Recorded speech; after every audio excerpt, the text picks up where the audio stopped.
Hello everyone, welcome back to the Tent of Abraham.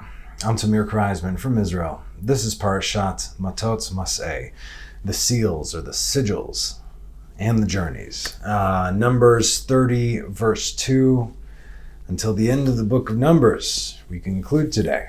This one's called For Heaven's Sake. It's two ways. One is for heaven's sake and the other one is for heaven's sake. So, yeah. All right, so this one's a little bit different, a little bit difficult. In my 2+ years of doing this, I'm stumped, okay, as far as what to write here today. It's been, I know I wrote it down, but while I'm writing it down, I'm writing my thoughts, okay? See, I kept on reading these two parashot, Matot, Mas'eh, and it's not like there's a lack of extremely interesting and deep topics here to discuss. It's what I keep on reading. It's what I keep on seeing. It's so relevant to the world today. It's amazing. You have to be blind not to see it. And I can't seem to get around this. So you have to understand, I never know what I'm going to discuss until about a day or two before I record this. So, by the way, before I go on, I'm so sorry. Thank you all for your wishing me well and everything. It's fine. It was just a little cold. It was like you got the worst of it on camera, but everything was good. So thank you so much. Anyway, so I do my reading, I do my studying, and I just trust God to give me the download, the direction, or the inspiration for as far as what message needs to go out. How it goes out, that's on me, okay? Sometimes I give better messages. Sometimes the message is good and I deliver it poorly, to which I'm sorry. I've even done some re-recordings for those. Now, I know that I promised you something for the 2,000 plus subscribers that we've been blessed with on this channel. And yes, of course, I would love to introduce my wife. I will. Many of you already know her as she's way more popular than I am, and she's been doing this for a much longer time as well. So we'll get to that. Not today, but again, soon. But the other thing I want to share with you is my journey, because this is what Mas'eh is. It's the journeys of the children of Israel from Egypt right until the borders of the land. And every spot has a significance. Now, why does God recount every step along the way? This is likened to a king, a father, who journeys with his son to get to a doctor. The son is sick, right? And the journey itself is what made them close. It's what made them bond even closer. And then, the destination is the eventual cure, if you will. Now, I know I've shared part of my story online a few years ago, but, this time you'll be getting it with the full perspective. It will not be under duress, no interruptions, no stupid questions will be asked of me. You see, I know where I am right now. Looking back at my journey especially, right? Hindsight is 2020 for the most part anyway. Hey, we're in 2020. I've been to the pit and I've climbed the mountain.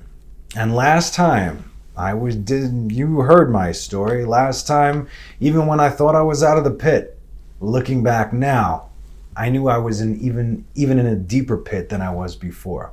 Oh yes. See, I know where I stand. And at this point, it's my obligation to share it with you. I gain nothing from this, just so you understand. Why do I do this? Because I have to. It's just a matter of when I'm going to share this with you. Now, I like to work on God's time because, why wouldn't you want to work on God's time? And so I would prefer the 3 weeks to be over. Okay, forgive me also for not bringing this forward in the last teaching. Last teaching on Thursday is exactly where it started. We entered the 3 weeks from Shivas al B'Tammuz until Tisha B'Av, the 17th of Tammuz, until the 9th of Av. And we're currently in the hardest stretch of the year for the Jewish people throughout our history. Okay, this is called Bein HaMetzarim, between the straits, which is spelled the same way as Mitzrayim. Mitzrayim, Metzarim, identical spelling. And what do we say Mitzrayim is spiritual restriction, right? Metzarim, restriction, the straits right here. From the sin of the golden calf to the sin of the spies to the destruction of the temples. These two dates in between them, hard times right now. So now is not the time to reveal anything on a different level to you. It's a very heavy time for me as well, and there's no better time to do whatever you can in order to rectify the name of God to the world, for heaven's sake, as well as to do a tikkun for generations past and present. 6 days after the 9th of Av, we rejoice with Tu B'Av. It's the 15th of Av, which is a time of happiness, comfort, and celebration. I think maybe that's a good time for me to share. Also, a very auspicious time for the Jewish women to ask for their soulmate. That's really, till this day, that's what they do. Anyway, so it would be after this time that I would begin to share with you guys, most likely. Now, what I'm going to share with you is who I am, where I come from, what I've been through, and exactly what I believe. Okay? And yes, that's right. I'm going to answer all your questions that you've been emailing me and messaging me. And I'm going to be answering them publicly, so they will be on record. And most importantly, what comes next. So you're going to get the truth, most of the truth, nothing but the truth. So help me God. Now I say most because I cannot share everything, of course. No names will be mentioned. I will respect everyone else's privacy, okay? So don't worry. If you're listening out there, don't worry about that. I don't do that. And just so you know, everything I have been teaching for the last year or so has been leading up to this point. See, there are many different levels to the things I've been saying. If you've been listening on a different frequency, you'll understand exactly what I'm talking about. And it all makes sense to me now looking back. See, I don't know what's coming until after I get it. Everything I've spoken about, I realize it wasn't even me. I was just doing my job, sometimes better, sometimes worse. So there's the Parsha, and then there's the subplot and the undertone of everything that's being said. This will give you a better understanding of what is going on.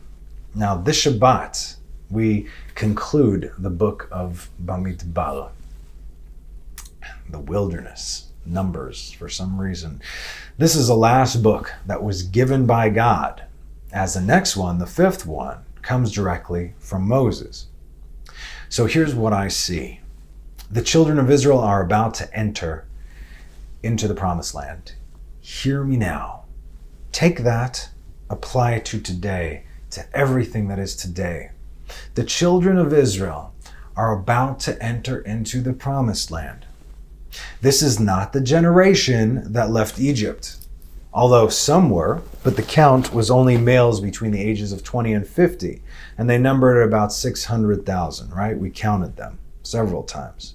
That will mean that small children or teenagers who left Egypt would in fact enter into the land, assuming they didn't sin too badly along the way. Because as we know, that generation of the wilderness, every year 15,000 would die until they were done. Now listen.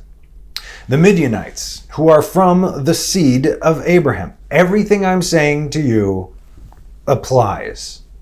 The Midianites, who are from the seed of Abraham, who claim themselves to be from the seed of Abraham. They're not lying, okay? Have completely shattered the bond between God and his firstborn son, Israel. We discussed what they did in last year's teaching of Pinchas, I believe, but a quick recap. That when the children of Israel are good, they are protected by the Iron Dome. That was Parashat Balak. And the only way to get hit in that instance is to walk out of it willingly, which is what happened. Now think of it like, I'll give you another, analogy. Think of it like a fortress that is completely sealed and impregnable. No weapon formed against it could ever prosper. Nothing that exists, be it physical or spiritual, seen or unseen, can go in there. Even more so, Within the fortress, you have all the provisions you could ever need for all of eternity. And even more so, within that fortress, you have open ranges, no lack of space, no lack, period. And when the enemy comes and encamps around you, because that's really all they can do, yes, and in this case, the enemy is also from the seed of Abraham. All you have to do is stay inside. Now, obviously, this godly fortress is not limited to a place. Wherever you go, the fortress is always around you, assuming you are following Torah and mitzvot, right? But is our fortress the metaphor, the only thing that you really have to do? What do you have to do? You just got to open the gate, right? The metaphoric gate, if you will. That's it. What do? You keep the gate shut. But as human beings, we are flawed, and even if it's just one of us that breaks off, it weakens us all, especially since Israel are all accountable to one another. Kol Yisrael arevim ze lazeh. If one of us falls, it endangers us all. But in the same token, if one of us ascends, he can lift everyone up. One can drag us down and one can lift us up. That's how delicate yet powerful we are. Like they asked in Game of Thrones before it wasted all of our time. I think it was season 1, right? What's more powerful, 5 armies or 1 army? To which the woman answered, well, obviously 5 armies. And the king goes, 5 armies, 1 army. You get it. Enough that one man broke this and let himself get pulled into the Midianites' tent. And it all starts with the series of events that led from the last 3 parashot up until right now. That's why we're still talking about it. This is the outcome. It all starts with a series of events, Masaot, or in our case, Mas'eh. Masaot is modern day Hebrew for the journeys. The Israelite skipped out on something he was supposed to do. He got bored and he went for a walk down a shady neighborhood, down to the Midianites' camp. Walking past their tents, it was almost impossible to ignore the half-naked women that the Midianites strategically placed there to begin with.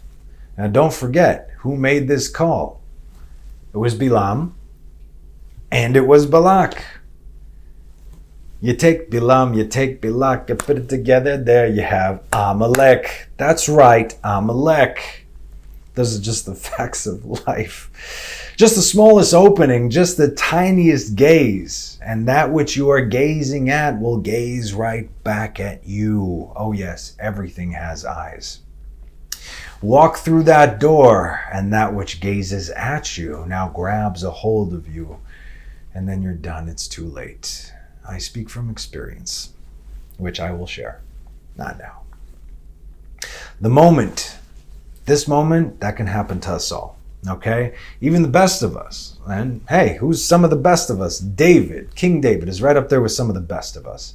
2 Samuel chapter 11.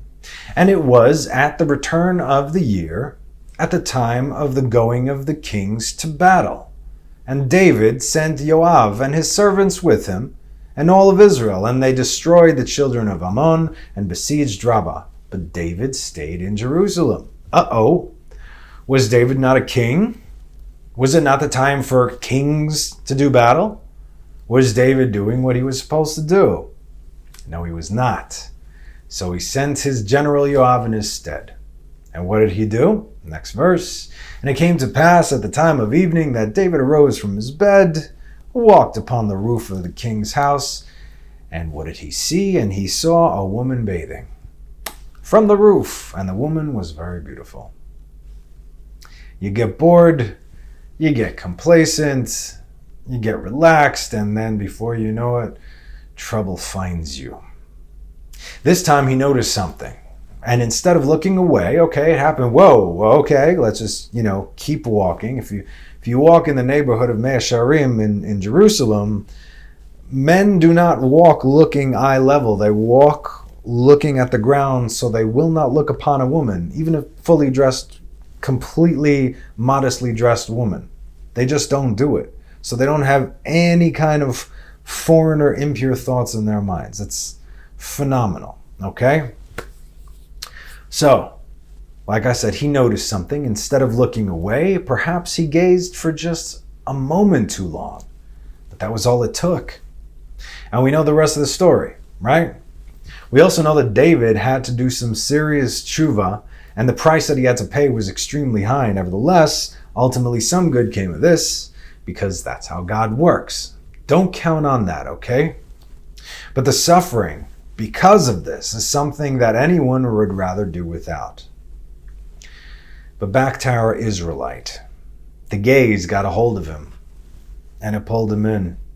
Now before he knew it, he was intoxicated. He was inside the woman's tent, who would state yet again how they too are the children of Abraham. Hey, you know, we're cousins. It's all good. The woman would then proceed to undress and offer herself to the poor Jew, who at this point might have been drooling all over his beard.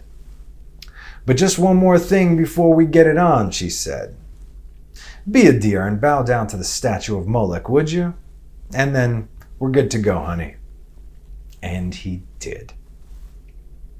So not only did the man from Israel completely shatter Zeir Anpin, okay? If we're just joining us, again, going to my trusty board, right?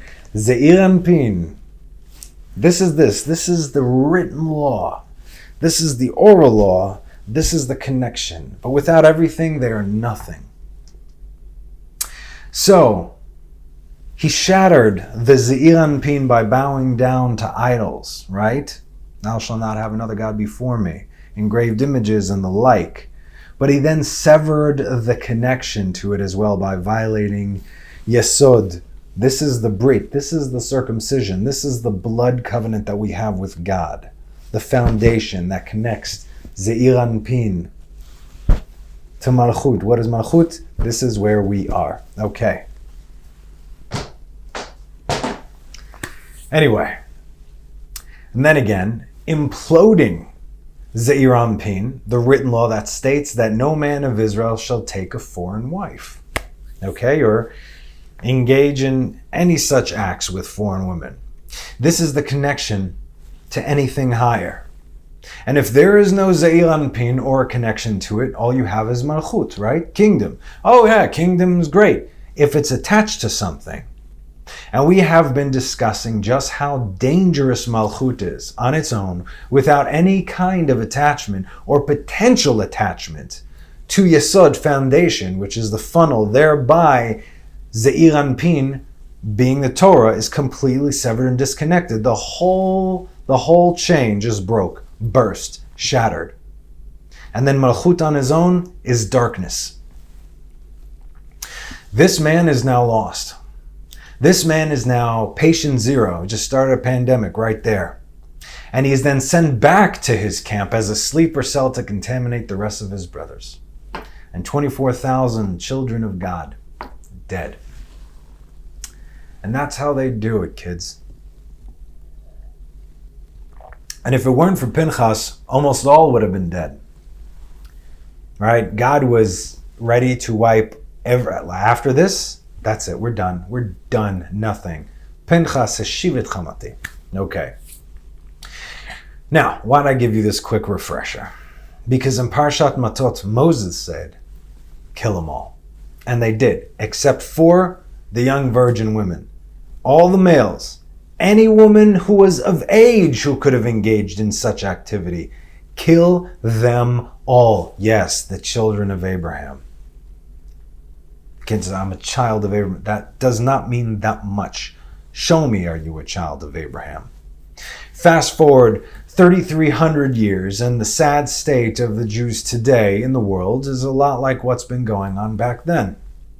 We have lost millions of Jews, yes, to the Nazis and to anti-Semitism, but that's nothing compared to assimilation, intermarriages, and selling your soul for positions of power and money. It's very, very sad. And those like back then will not fare too well. Not them nor the nations who claim to be the children of Abraham that so cordially invited them into their ranks. Right? How do you destroy the Jews? Love them. In that kind of way. God said, don't go out. No, you come into us. You abide by our rules. It's too late to change your ways now, though. All you can hope to do really is to do tshuva, and may judgment be swift and painless. There's no time to turn your life around. There's simply no time. And so all who fell in the desert, fell in the desert, and the rest are standing before the door to come in. Which brings us to Parashat Matot, the journeys. We're going to do a little heart-to-heart kind of thing over here. Experiment, if you will. Again, what I'm trying to do this with you every week is take the Parsha and apply it to your lives somehow. I'd like to take a minute here, just ask that you take the time to do this for your own sakes, okay? Just, here we go. We all have a journey, and there's a reason that it's listed right here in the Parsha.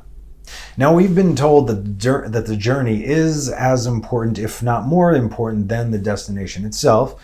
But in this case, they're both equally important, okay? If you focus on the journey, really, because you have no idea really what the journey is. All you know is what you are currently in.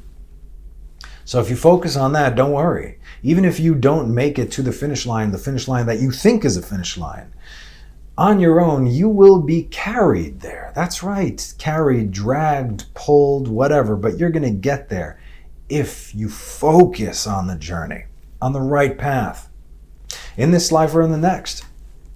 Just like God is saying here to the children of Israel in the first verse of chapter 33. These are the journeys of the children of Israel who left the land of Egypt in their legions under the charge of Moses and Aaron. Now Rashi says the following. Why are these stations recorded here? Because we'll read the whole chapter. They went from here to there and from there to there, and he names each and every one of them. And by the way, very interesting.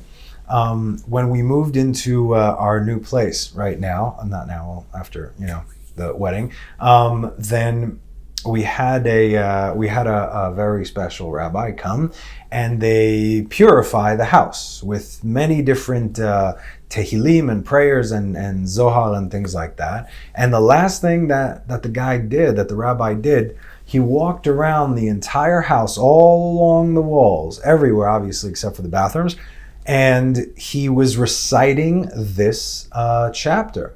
And Bnei Israel went from here to there, and from there to there, and from there to there, as he's going all the way around, because it serves a very important purpose, okay? It's for protection. You must understand, you must become one with these journeys, okay?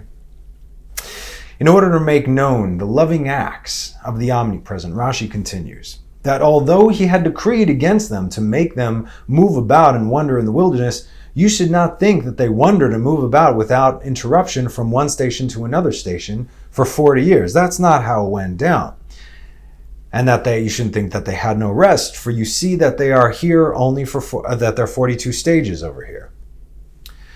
Deduct them from 14, all of which were their stopping places in the first year after they left Egypt, before the decree was made, vis-a-vis from the time when they journeyed from Ramses until when they came to Ritma, whence the spies were sent out. As it said in Numbers 12:16, and afterwards the people journeyed from Chatzerot and encamped in the wilderness of Paran, Midbar Paran. Whereupon the Lord said unto Moses, Numbers 13:2, send thee men, shlach lecha nashim, who may search out the land. And here, verse 18, it states, and they journeyed from Chatzerot and they encamped in Ritma. So you learn that in Ritma is the wilderness of Paran. Further, so in other words, he basically crunches it down saying, no, this name is actually in this place and so on. And he does it according to the text. It's brilliant. Thank you, Rashi. Further, deduct from them 8 stages which were after Aaron's death, vis-a-vis those from Mount Hor to the plains of Moab in the 14th year, which is the 38th year. 40th year, 38 after the first 2 years. Now it follows that during the whole of the 38 years that they made only 20 journeys. This is exerted from the work of Moshe Rabbeinu. So once after going to Deuteronomy and all the extra biblical texts, especially the writings of Moses, this is actually what happened. So it wasn't as crazy as you might have thought. Nevertheless, every point that is mentioned matters.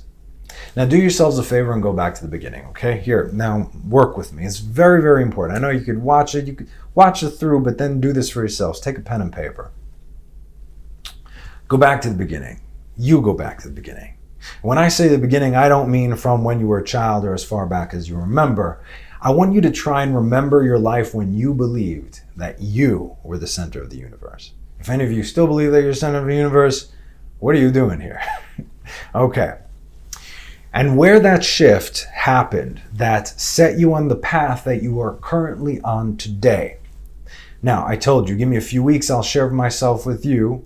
Okay, for your sake, for heaven's sake. But now, instead of going back to forward, I want you to retrace your steps all the way back from where you are today. I say this because it'll give you the mindset of knowing what you know now and where you used to be, okay? How many times have we said to ourselves when we reminisce, they're like, oh, if I only knew back then what I know now, I would have done things differently. So with your current mindset, don't start from the end because it'll be too hard to connect at this point. It's almost like a different person, I'm sure. Go back to these significant points in your life. You know what they are. They don't happen years at a time. They could happen last week. Something changed to get you to where you are today. All right? So guess what? Even if you know now what you now know, it can still salvage what came back then. What this is going to do is give you a much better perspective of things. Since I hope we can all say that we have been indeed moving forward. It's like if you're walking through the wilderness, right? The children of Israel walking through the wilderness, walking for 40 years, but anyway, different stations. They're like, 40 years, moves slowly, moves fast, who knows? But then you take them up, you show them a map, right? You show it to them from a bird's eye view. They're like, whoa, there's a better understanding. And each and every one of us can and should do that in our own lives, okay? Because you can't see the finish line. You're not going to be able to see the finish line. That's the point. But knowing what you know now, retrace your steps and see how far you've actually come. It'll help you tremendously, I believe. So I want you to go back, if you can, to when the children of Israel were still in Egypt. Remember, everything I'm saying, especially in this teaching, in all teachings, but especially in this teaching, applies to you, applies to the world today, and applies to the Parsha. Everything. So please listen with more than just your ears. Go back to when the children of Israel were still in Egypt. Go back to when the children of Israel were still in Egypt. You dig? Okay. Back to the night of order, a Passover story, your own private Exodus. Remember that teaching? If you missed it, watch it because it's relevant. Again, many heard, few listened, and even fewer actually comprehended, but that's okay. It's all going to be made very, very clear. Now, the reason I bring this in is because if you can't even get to the start at this point where you are right now, then the journeys are as irrelevant as the 80% who perished in the darkness. Okay? Only two groups have a place in Israel. Remember this. Don't worry, I'll hammer it in. Those who were taken out through Moses and those who entered through Joshua. In this portion, we see the emphasis on the lineage over and over and over again. Turn to chapter 36. How are the portions given? Keep making those lists. When things pop up, write them down. How are the portions given in the land of Israel? According to the father, right? Verse 8. What do we do? The daughters of Tzlofchad, right? But what do we do if the women inherit land? If there are no sons? Every daughter from the tribes of the children of Israel who inherits property shall marry a member of her father's tribe. In other words, from the tribe. They were from the tribe of Ephraim. From the tribe of Ephraim. So each one of the children of Israel shall inherit the property of his forefathers. Leman irshu bnei Israel ish nachalat avotav. So each one of the children of Israel shall inherit the property of his forefathers. Of this part, this verse, Rav Ami, who was a 2nd century Amorah from the Talmud, he said, every man who owns land, meaning a piece of land in Israel according to God, makes aliyah laregel, makes aliyah, okay, but not necessary to live here. It's 3 times a year, right? As we know, during Pesach, Shavuot, and Sukkot, when the temple stood, it was required of every Jew living in the diaspora, as well as all those living in Israel, not in Jerusalem, to la'alot, literally means to ascend to Jerusalem for an offering. We also know that this will happen after the 3rd temple will stand, but not of the Jews, since all the Jews will be living in Israel according to their allotted portion, but rather the Gentile nations will pay homage to the God of Israel, i.e. the Noahites. Okay, those are the only ones that are going to be left in the world. The Jews and everyone else who recognize and worship of the God of Israel, no idolatry. Anyway, in Masechet Psachim, Rav Ami, this rabbi, said of Rabbi Yehuda ben Batera, okay, this is his guy's name. He was a Tana, which is earlier from the 2nd temple period, and he was living in Babylon at the time. He said, Rabbi Yehuda ben Batera, who did not make this aliyah, laregel, the 3 times a year, does not have a portion of the land. Now the question arose, how could it be that Rabbi Yehuda ben Batera, who was a big dude, did not have a portion in the land of Israel? And now you know. Who has a portion in the land of Israel? Only 2 groups have a portion in the land of Israel. Those who were taken out through Moses, meaning those who left Egypt, and those who entered through Joshua, those who made it through the wilderness and entered into the land of Israel. So why am I saying this? Now it gets interesting. Thank you for listening to all that stuff. In Masechet Sanhedrin, page 92b, it said, the dead that the prophet Ezekiel resurrected made aliyah to Israel. They married, they had sons and daughters. And Rabbi Yehuda ben Batera stood up and said, I am of their descendants, and the tefillin that I put on were given to me by my father, who were given to him by his father, and so on, all the way back to coming from them. Now, are we familiar with Ezekiel chapter 37, the valley of the dry bones? This is a preview to the resurrection of the dead. In other religions, how shall we say, it was said that this has yet to happen, but if you read the simple text, it happened right then and there. Nevertheless, Mashayahu zesheyeh, right? What was, will be. So said Solomon, and nothing's new under the sun. So guess what? That happened, and something like this is going to happen again. And where and when in there? This was after the destruction of the first temple, and Ezekiel was taken to Babylon. He was a Kohen, right? All the Kohanim were the prophets over there. These bones, however, were not in Babylon.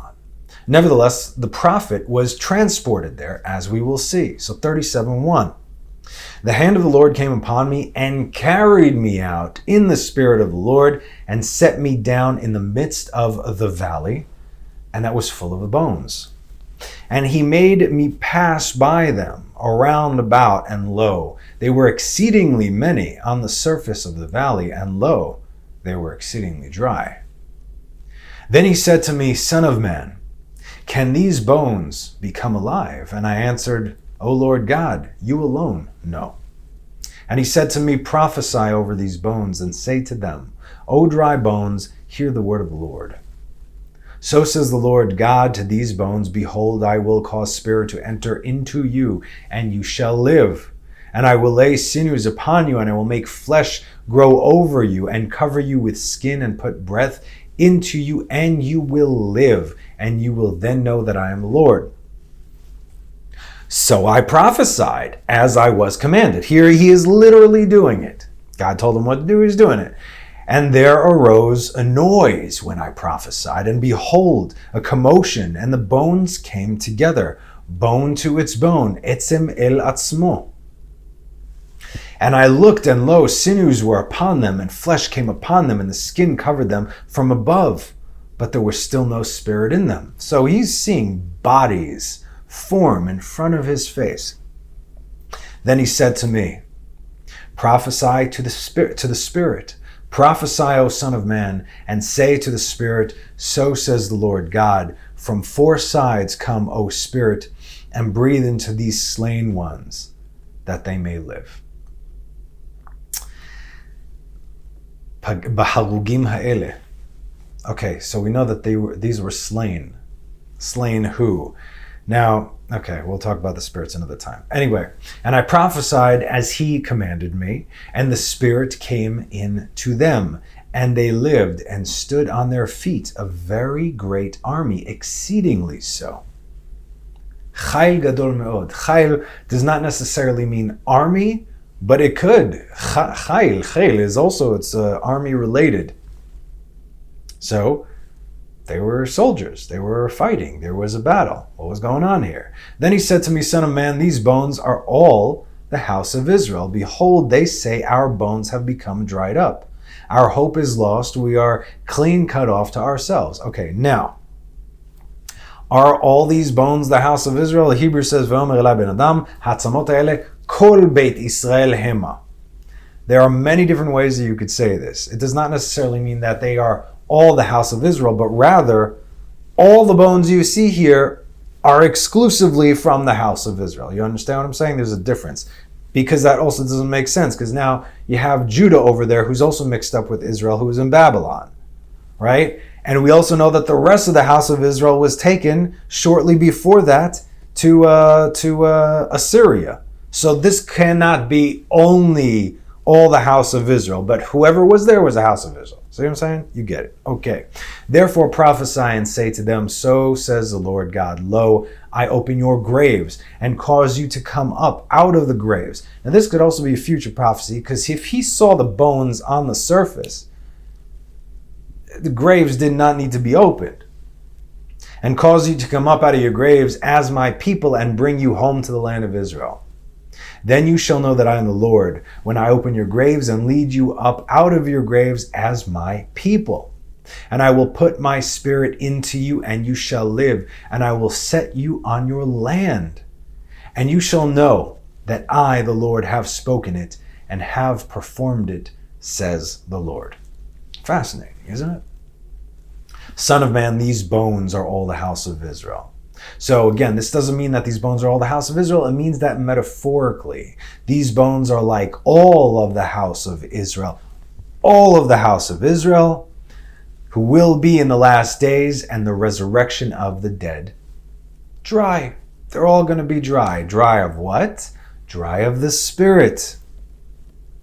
And Rabbi Chia bar Abba even said that this was a great miracle, as it will be. This was with Ezekiel, as it will be in the end of days, when Israel, who are idolaters, will be resurrected. The Hebrew says, Tchiyat hametim leIsrael, Tchiyah, resurrection, hametim, met, dead, leIsrael, of Israel, vezo leIsrael uleovdei kochavim, those of Israel that are star worshippers, right? This is another form of idolatry. So without getting too much into detail, the question must be asked, who were these dead that were raised? The same dead who later would produce Rabbi Yehuda ben Batera and many others. These were exclusively, I'll tell you right now, these were exclusively Ephraimites, the sons of Ephraim. You see, 30 years before the Exodus, the Ephraimites decided to leave Egypt on their own. 30 years.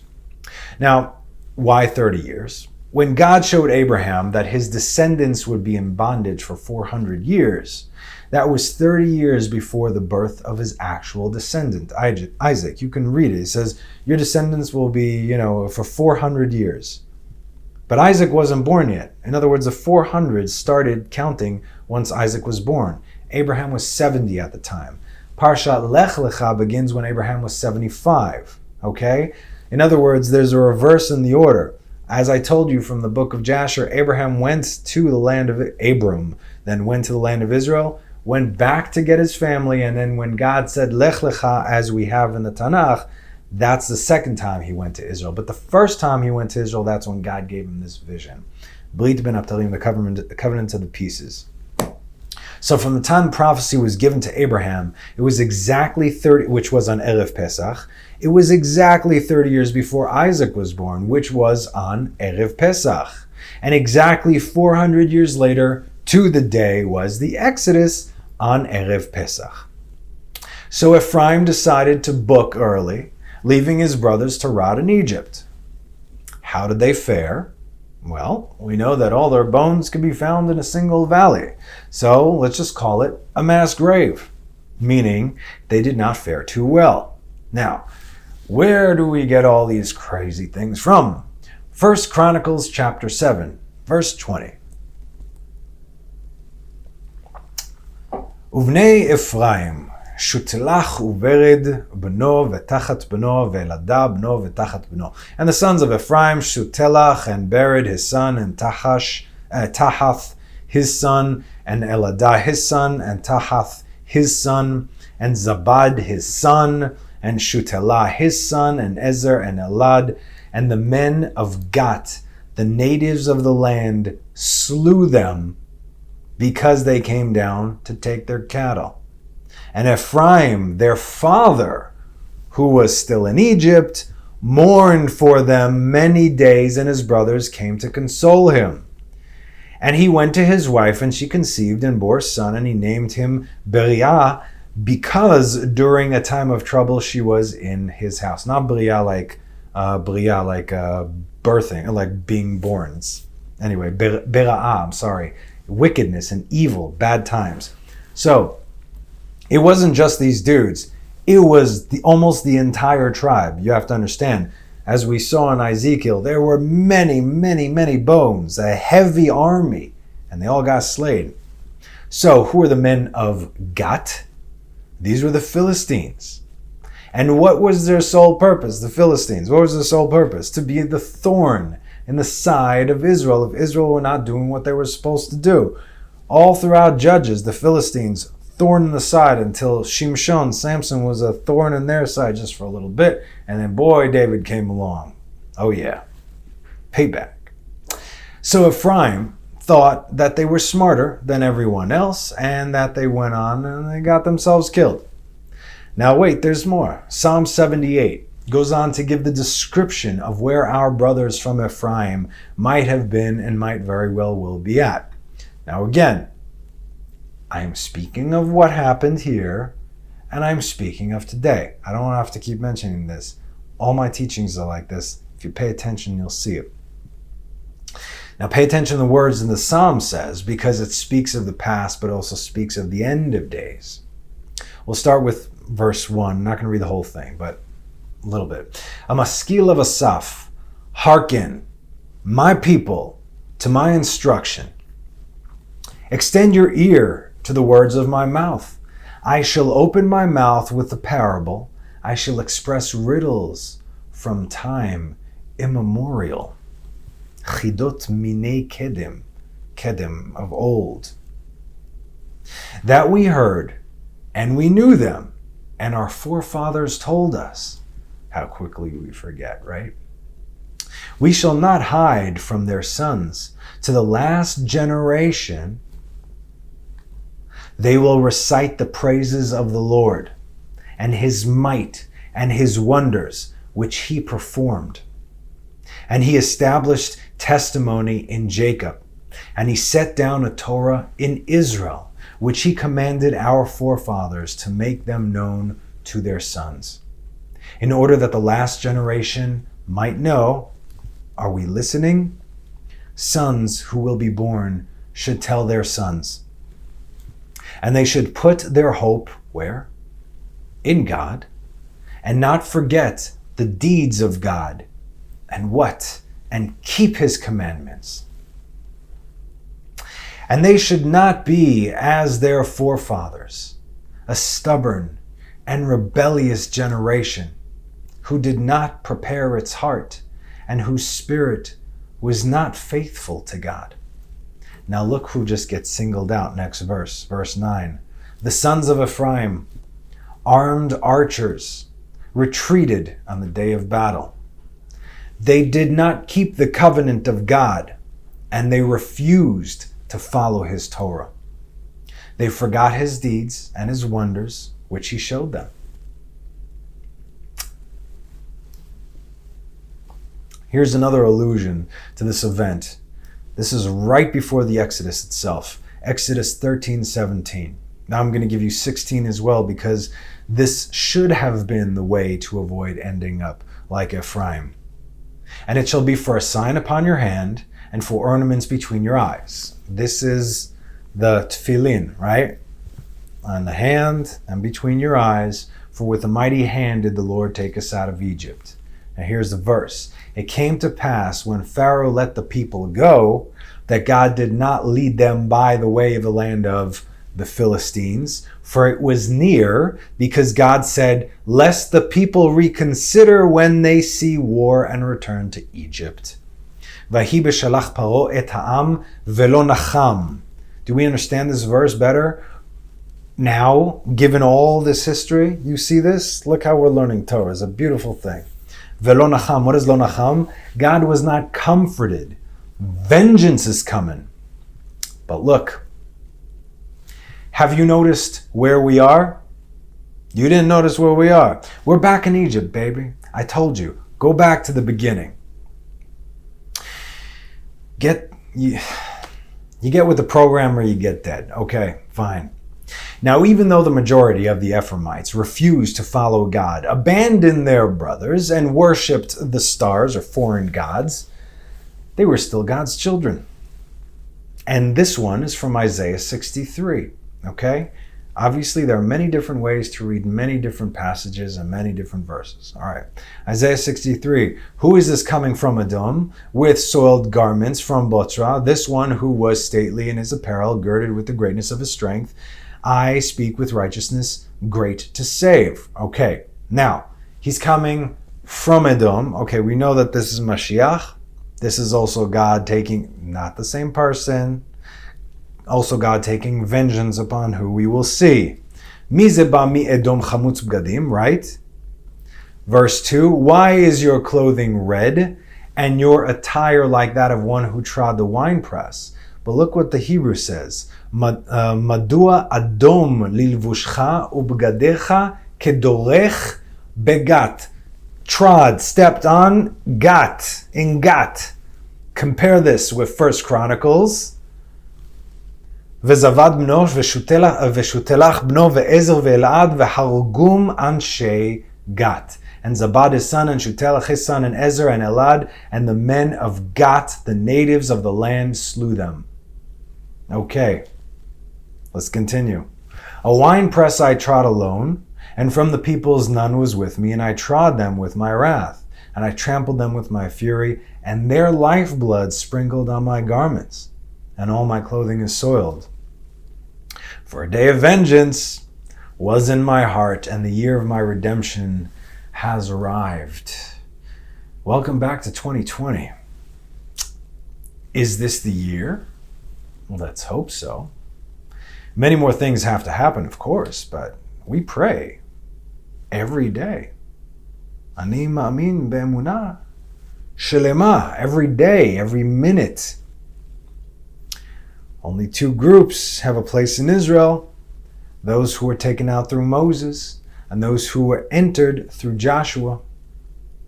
According to this, the Ephraimites, who were resurrected and returned to Israel, or rather went there for the very first time, had a very special purpose. When were they resurrected? When was Ezekiel's time? This was after the destruction of the first temple and the Babylonian exile. And who, as we have learned, was taken during that time? Who was taken to Babylon? Judah, the Jews. And the land of Israel cannot be void of Jews. So while Judah was in captivity, Ephraim was literally resurrected and taken to Israel. But only two groups have a place in Israel: those who were taken out through Moses and those who entered through Joshua. This group was neither. Nevertheless, we see a loophole here, created not for their sake, for heaven's sake, for God's name's sake. So coming back to our Parsha, because this doesn't make sense, but it does. 36, 7 and 8. Thus the inheritance of the children of Israel will not be transferred from tribe to tribe, for each person from the children of Israel will remain attached to the inheritance of his father's tribe. Every daughter from the tribes of the children of Israel who inherits property shall marry a member of her father's tribe. So each one of the children of Israel shall inherit the property of his forefathers. Just because you are from a certain tribe, or you claim to be, though you may be part of Israel, the greater, if you did not leave Egypt or enter Israel, you are not guaranteed a plot or a lot. Do you recall how we discussed Moses' two sons? Where are they? What happened? Moses' own sons were not part of Israel. Moses' children, because they did not suffer like Israel did. They couldn't connect to Israel because they did not go through what they went through. What it means to be Israel, to be a Jew, is suffering for the sake of sanctification. You can't just fill out some paperwork and get accepted as a Jew and claim any kind of piece of Israel, let alone throw on a yarmulke or a talit and consider yourself to be a Jew. Well, I mean, you can consider yourself whatever you want. We have, men calling themselves women and women considering themselves men today. It's the same thing. Oh yeah, it is. Show me the money, okay? If you are Israel, then live like Israel. If you are a Jew, then live like a Jew. What have you sacrificed? If you've not put your life on the line, are you Israel?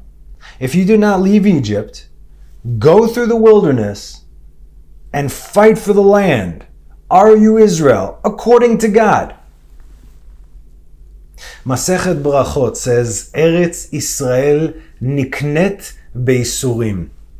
The land of Israel is purchased with agony. That's your rite of passage. If you haven't suffered like Judah has for the last 2,000 years, who holds the scepter? Don't expect to just walk in here and claim anything, in here, out there, wherever you are. Do you know what it means to go through a conversion process? You think it's easy? You want the epitome of the definition of dying to self? I know you all know what that means. Look at a Ger Tzedek. They slaughtered that lamb. And that lamb was all they knew. But they got it. They understood who they were. They knew what they had to do. After what these brave and holy souls go through, they have to go through their own private exodus and their own private wilderness. And then they have to fight to purify the land. They have to fight for every inch. They have earned their right to be called Judah because they always were. And that's how you know. That's the only way you know. We're at the end of the wilderness, my friends. Where do you stand? You have to be able to answer this. I'm going to help you out to the best of my ability over the next couple months. You'll get your answers, but for the time being, please stay the course. There's one more thing I got to say. I didn't even put in the thing, but it's in here. I meant to do that. Anyway, no, this is staying in. I don't care. The last pasuk in Masa'eh. Ele hamitzvot vehamishpatim. Asher tziva Adonai beyad Moshe el bnei Israel be'arvot Moav al Yarden Yericho. The wilderness ends with these are the mitzvot and the mishpatim. The commands and the statutes. And the ordinances, that God commanded. That's how you get in. So, as we continue the countdown to the 9th of Av, the straits are getting narrower and narrower. And it's going to get harder and harder to breathe. But just keep remembering to breathe, okay? Read the Torah. Get with God.